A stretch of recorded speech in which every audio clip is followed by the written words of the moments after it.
তোকে আমি যা যা দিয়েছিলাম সব আমি ফিরিয়ে নিব। আর এই নে, শাস্তি ভোগ কর। ও বাবা, হাঁটতে হাঁটতে তো অনেক খিদেই পেয়ে গেছে। এত খিদে পেলে সারাদিন আমি কাজ করবই বা কী করে? আর কাজ না করতে পারলে তো মেয়েটার জন্য খাবারও নিয়ে যেতে পারবো না। আরে, গাছটাতে তো দেখছি একটি আপেল, কিন্তু আপেলটা তো নীল রঙের। সেটা কি খাওয়া যাবে? আপেলটা দেখতে নীল রঙের হলেও তুমি এই আপেলটা খেতে পারো। এ কি গাছ, তুমি আবার কথাও বলতে পারো? তুমি বুঝি জাদুর আপেল গাছ? আচ্ছা ঠিক আছে, আমি তাহলে তোমার গাছের নীল রঙের আপেলটা পেড়ে খাচ্ছি। এরপর শেফা গাছ থেকে আপেলটি পেড়ে আপেলের কিছু অংশ খায়। গাছ, তোমাকে অনেক ধন্যবাদ আমাকে তোমার ফল খাইয়ে সাহায্য করার জন্য। এখন মেয়েটার জন্য খাবার নিয়ে যেতে পারলেই অনেক ভালো লাগতো। আমি তো আপেলটা খেয়ে পেট ভরে নিলাম। এই কথা বলার সাথে সাথেই সেখানে অনেক খাবার চলে আসে। আরে আরে, এখানে এত খাবার এলো কি করে? গাছ, তুমি কি আমাকে খাবার দিয়েছো? হ্যাঁ শেফা, আমিই তোমাকে খাবার দিয়েছি। কারণ কেউ আমার শরীর থেকে যদি কিছু অংশ খেয়ে তার মনের ইচ্ছার কথা বলে, তাহলে আমি তার 3টি মনের ইচ্ছে পূরণ করে দেই। জাদুর নীল আপেল, তুমি তো দেখছি অনেক ভালো।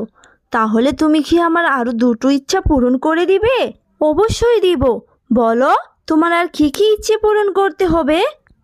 তুমি আমার সাথে আমার বাড়ি গিয়ে আমার মেয়ের সাথে থাকবে। কারণ আমার মেয়েটা যে একা বাড়িতে থাকতে খুব ভয় পায়।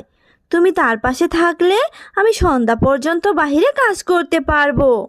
আর সন্ধ্যা পর্যন্ত কাজ করলে তোমার আর খাবারেরও অভাব হবে না।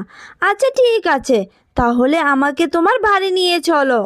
এরপর শেফা নীল আপেলটি নিয়ে বাড়ি চলে আসে। মা, তুমি এত খাবার আর এই নীল আপেলটা কোথায় থেকে নিয়ে এলে? এত টাকা তুমি কোথায় পেলে মা?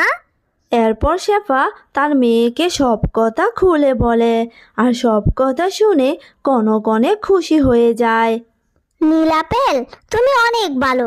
আমি তোমার শরীরের কিছু অংশ খেয়ে আমার মনের ইচ্ছাও পূরণ করতে চাই। আচ্ছা ঠিক আছে কনক, তুমি খেতে পারো। এরপর কনক নীল আপেল থেকে কিছু অংশ খায়। ও মা, তোমার শরীরটা তো দেখছি আগের মতোই হয়ে গেছে। কি অদ্ভুত জাদু জানো তুমি। আচ্ছা যাই হোক, এবার আমার মনের ইচ্ছে শুনো। আমার 3টি বন্ধু আছে, ইনা, মিনা, টিনা।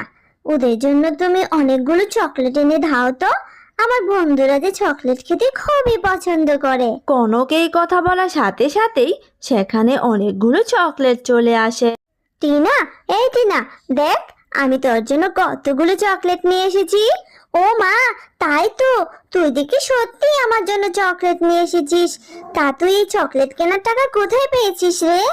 নিশ্চয়ই তোর মা চুরি করে এনেছে, তাই না? যাদের নিজেদেরই খাবার কিনে খাওয়ার সামর্থ্য নেই, তারা আবার অন্যদেরকে চকলেট কিনে খাওয়াবে?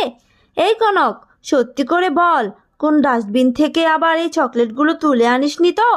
বাঘিনী কাকিমা, তুমি যা ভাবছো তা আসলে নয় গো। তারপর কনক বাঘিনীকে সব কথা খুলে বলে, আর সবটা শুনে বাঘিনীর মনে অনেক লোভ হতে থাকে। ও, এই ব্যাপার, ভালোই তো হয়েছে।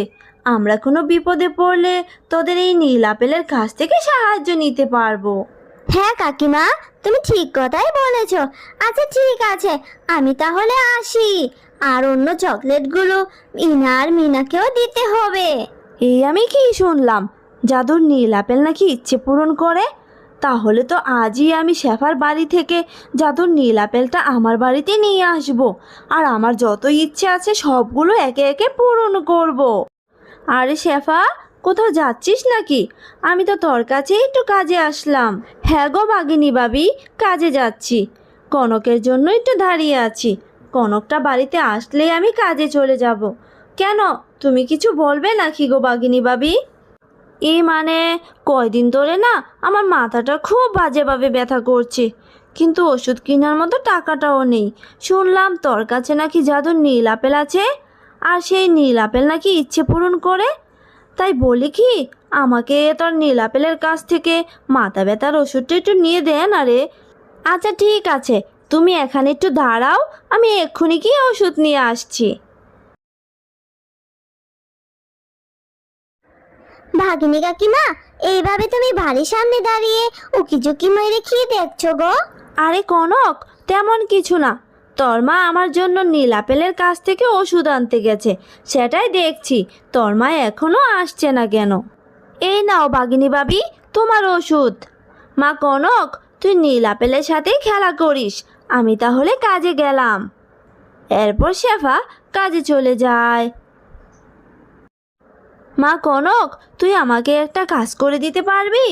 আমি একটু টিনার নানু বাড়িতে যাচ্ছি, তুই টিনাকে একটু ডেকে নিয়ে আয় না রে মা। আমার যে মাথা ব্যথা করছে, তাই আর বাড়ি যেতে মনও চাচ্ছে না। ঠিক আছে কাকিমা, আমি এক্ষুনি গিয়ে টিনাকে ডেকে নিয়ে আসছি। এরপর কনক টিনাকে ডাকতে চলে যায়, আর এই সুযোগে লুবি ভাগিনী ঘরে ঢুকে নীল আপেলটিকে নিয়ে বাড়ি চলে আসে। হ্যাঁ গো গিন্নি, তুমি আবার এই নীল আপেলটি কোথায় থেকে পেলে? এই আপেলের কাহিনী তোমাকে পরে বলছি, আগে তো আমার ইচ্ছেগুলো পূরণ করে নেই। হ্যাঁ মালিক, বলো, তোমার কী কী ইচ্ছে পূরণ করতে হবে? এই জাদুর নীল আপেল, তুমি আমাকে সোনার মোহর এনে দাও। তারপর জাদুর নীল আপেল জাদু করে ভাগিনীকে অনেক সোনার মোহর এনে দেয়। আর এইভাবে সারাদিন কেটে যায়, আর সন্ধ্যার সময় শেফা শিয়ালিনী বাড়ি ফিরে আসে।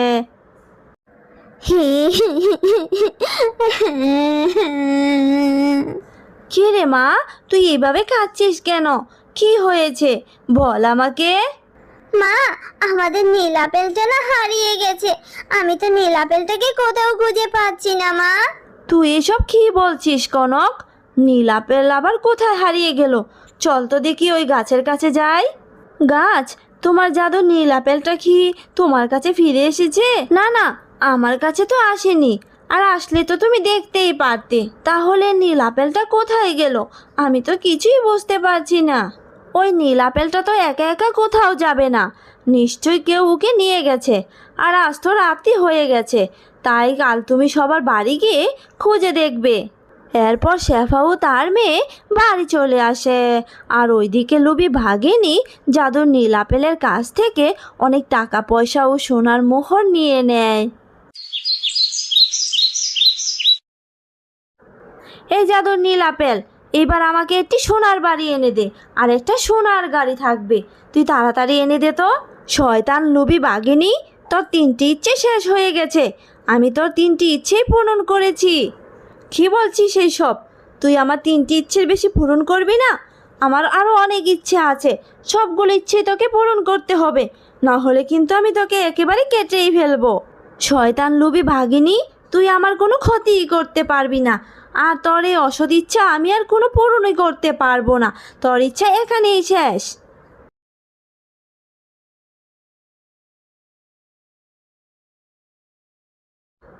জাদুর নীল আপেল, তুমি এখানে?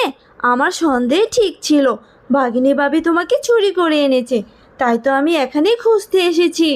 এই শয়তান বাঘিনী আমাকে তো চুরি করে এনেছেই, আবার আমাকে দিয়ে তার অসৎ মনের ইচ্ছাগুলো পূরণ করেও নিয়েছে। কিন্তু এবার আমি তোকে শাস্তি দিব। তোকে আমি যা যা দিয়েছিলাম সব আমি ফিরিয়ে নিব।